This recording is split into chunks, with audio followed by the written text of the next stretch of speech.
Hi, I'm Andrea, and I received a living donation kidney from my mother. We celebrated our 25th transplant anniversary. My kidney failure began when I was 19 years old, which was in 1991. I was a sophomore at Wayne State University studying journalism when my doctor again shared with me that I had developed kidney failure and that I needed to go on dialysis. However, he did share with me the various treatment options that were available to me, and he first suggested living donation because I had family members that were interested in being living donors. But I did not want to consider initially transplant because I had a fear that something would happen to my loved ones, and also I was not educated at the time about living donation. So I chose peritoneal dialysis, where I perform my treatments on a daily basis 4 times each day. Living with kidney disease initially meant I needed to make some slight changes in my life because at the time I was a sophomore at a university in Detroit. I needed to unfortunately stop attending school because I didn't have enough energy in order to get up for my classes. During my time out of school, I did a lot of education though regarding transplant, regarding dialysis, regarding how to live well on dialysis. So I made the best of it. Again, I was only 19 years old and I was still trying to live my life as a teenager and a young adult. So again, I was not going to let kidney disease affect my daily life. So I didn't let it. Although I was a peritoneal dialysis patient, I did have my first dialysis as a hemodialysis patient with the permacath placed until my peritoneal catheter healed following the surgery.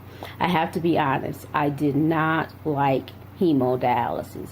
It drained me, it made me even more tired. I just didn't like the way it felt. So I was very anxious for my PD catheter to heal so I could see, and I was praying that I would not feel as bad as I felt during hemodialysis. So once that catheter healed and I was able to use my peritoneal catheter, I felt great. Yes, I had to do it on a daily basis 4 times each day, but I kept the positive outlook on it all because it only took me 45 minutes to perform those treatments. So 45 minutes, 4 times a day, on each day, for me, it worked with my lifestyle at the time. Again, I was 19 years old. I performed dialysis for 2.5 years prior to, again, once deciding that I wanted to allow my mother to be my living donor for my kidney transplant. When my doctor shared with me that living donation was a treatment option for me, my mother, my father, as well as my sister, who was only 2 years older than me. So if I was 19, she was 21. And they all offered to be my living donor. But I told them no. The reason I told them no is because I had a fear. My fear was if something happened to them, how would I be able to live with myself? So I told my family members no for 2 years. Even though I was on dialysis for 2.5 years, I shared with them that no, I didn't want you to jeopardize your life and your well-being just because you wanted to help me. I also said no because I had a fear of the unknown.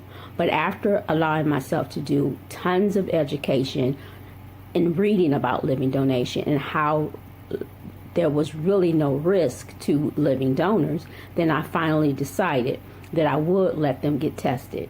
And also to add, after 2 years on dialysis, my mother was actually a little frustrated with seeing me sick all the time, so she actually threatened me. My mother shared with me that she says, I'm going to kill you myself if you don't let me and your dad and your sister get tested to see if we can possibly be a living donor. So after being threatened, I allowed them to perform the testing to see who was the most compatible. And once again, my mom was a perfect match. My family and I learned together about the procedure of living donation together. We did lots of reading and my doctor shared with me, as well as the living donor surgeon shared with my mom, the procedure and exactly what was going to occur. We were very surprised about how long the surgery would take for her as well as myself. I want to say, and again, I'm going back on memory here, the surgery for myself might have taken 3 to 4 hours, and then for my mom, it was pretty much about the same amount of time. But my mother at the time worked at Chrysler Corporation, where she did some line work, and when she was told that it would take her about 6 weeks until she could return back to work, we were also surprised about that. So 6 weeks after donation of a kidney, that wasn't long. My mother and I's hospitalization post living donor kidney transplant and living donation was about 4 days. Actually, I do remember I did all my Christmas shopping prior to the actual surgery date because I had the unknown that I would be laid up and recovering for weeks. However, with me being only in the hospital for 4 days, right after my discharge from the hospital, I was ready to be on my way to the mall to do more Christmas shopping because I felt great. Freedom. Now that I was free from dialysis, I had the freedom to return to school. With my transplant being in November of 1993, I re-enrolled at Wayne State University so I can finish my undergrad degree, but I made a couple of changes. I did change my major from journalism to social work.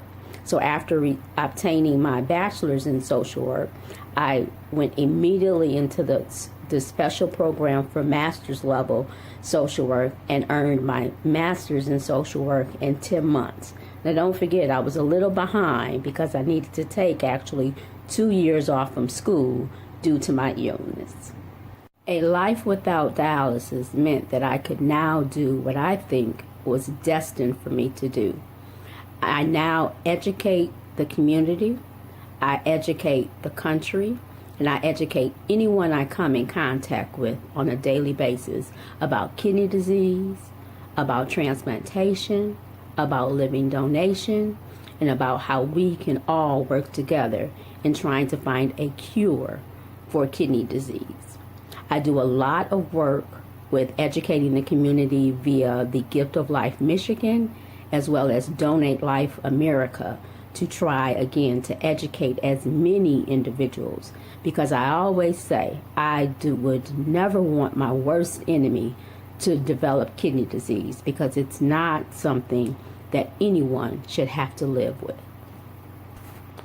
My most favorite memory so far of my journey with living donation was when I was able to attend the 2008 Rose Bowl Parade, where I was blessed enough to have the opportunity to ride on the Rose Bowl Parade float for Donate Life California.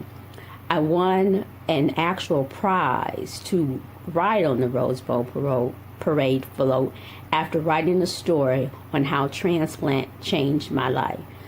So far, again, that has been, so far, the biggest memory that I've had so far for my transplant history. I've done so much during the last 25 years, but I would have to vote that as the number one memory that I've had so far. I definitely want to take the opportunity to thank my mom, Jerry Clark, for providing me with life a second time around. Yes, she gave me life the day I was born, but again, she renewed my life with her generous gift of one of her kidneys so I could live a better quality of life. I also would like to thank all the medical professionals that have kept me healthy for the last 25 years, and I threw a surprise party for my mother to honor her for our 25th transplant anniversary. I want to definitely share some photos from that event with Living Donation so they can see how great that event was. Because I'm a renal social worker, on a daily basis, I provide advice to those in search of a kidney transplant. what I like to share with you is definitely do your research. Read and learn as much as possible about kidney disease, about your various treatment options, and since you've decided to have a living donor kidney transplant, again, read specific information about living donation and learn again how the risk to yourself is low as well as your living donor is very low. But right now, as a dialysis patient, if you're on dialysis, you have to be adherent to your current treatment.